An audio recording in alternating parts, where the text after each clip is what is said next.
So hello fellow banknote collectors, this is Glenn here, and today I have some German note geld.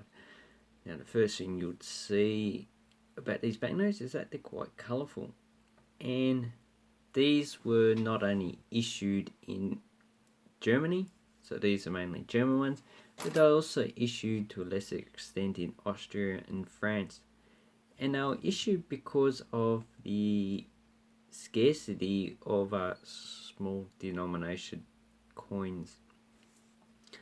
And sometimes, like I think a lot of these were, they were issued as collector's items, so they were sold just so people could collect them. And some of them were issued for circulation.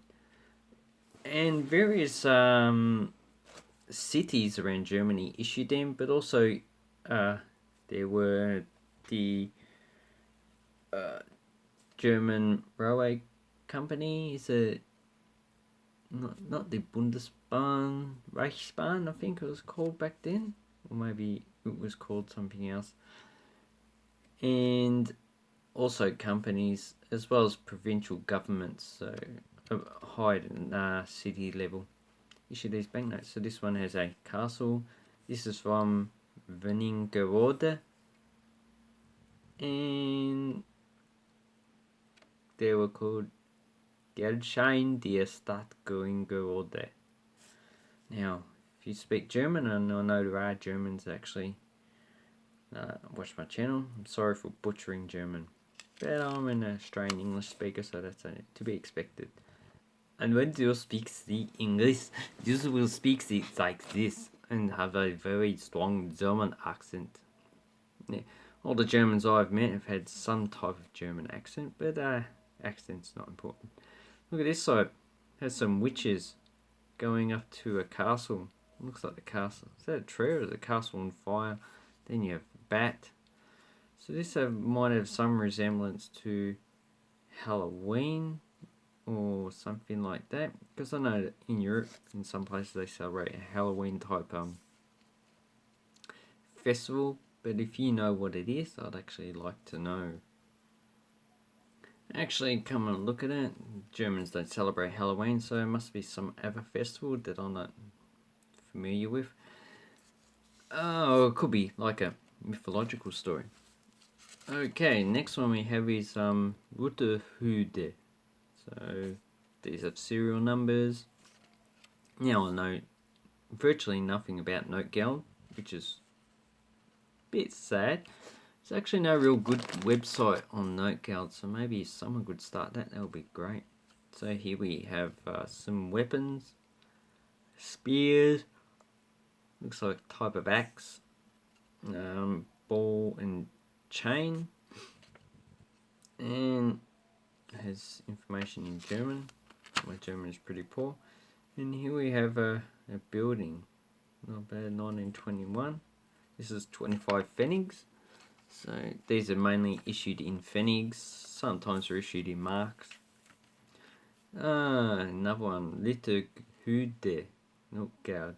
Ritterhude, the May 21st, 15th of May 1921.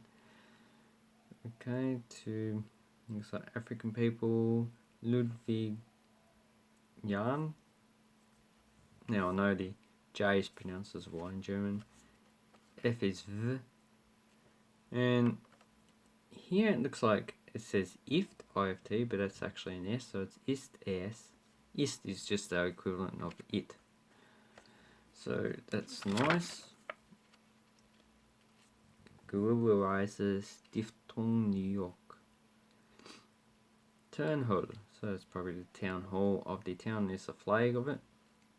Another person with a wreath. 75 pfennigs. So pretty odd denomination. So this is probably issued as a non-circulation issue. And this one actually looks like it's circulated. So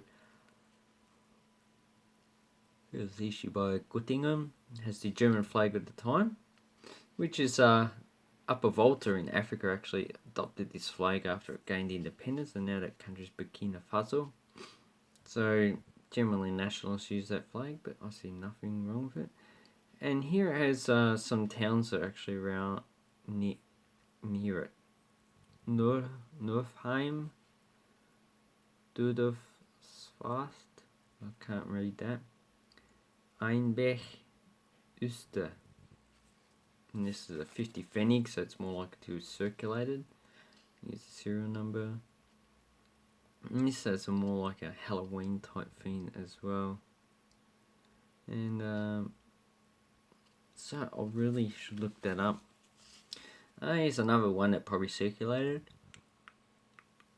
50 Pfennig. So it has the first establishment of the town, 1120, and 800 years later, 1920. So because it's crinkled, could have been just because other people have handled it like me. Because this being 1920, it's almost it's 98 years old. So a lot of people would have handled this. And I'd say at least half of them are deceased now, which is pity because people were interesting. Like you watching my video, interesting, wanting to find information. And if YouTube's around 100 years from now, people will be wondering, or at least some people will be wondering what I was like. So here we have another banknote. This Rundschwig. And I think that's in Thuringia. 25 Pfennigs, obviously uncirculated, so this was probably just a, oh yeah, buy this, looks pretty, it's a collector's thing. 1921. At this time, 25 Pfennigs would have been pretty much useless. And it has the horse, which is actually on their coinage before the unification of German coinage in 1874.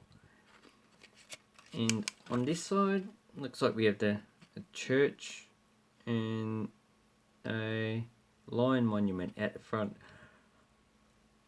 And these two are probably engravings somewhere around on the church.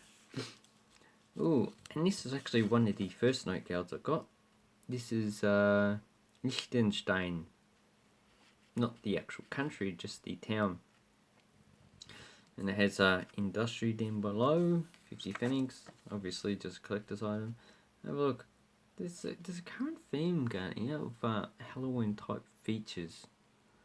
So if I look it up, maybe I can find something else about it.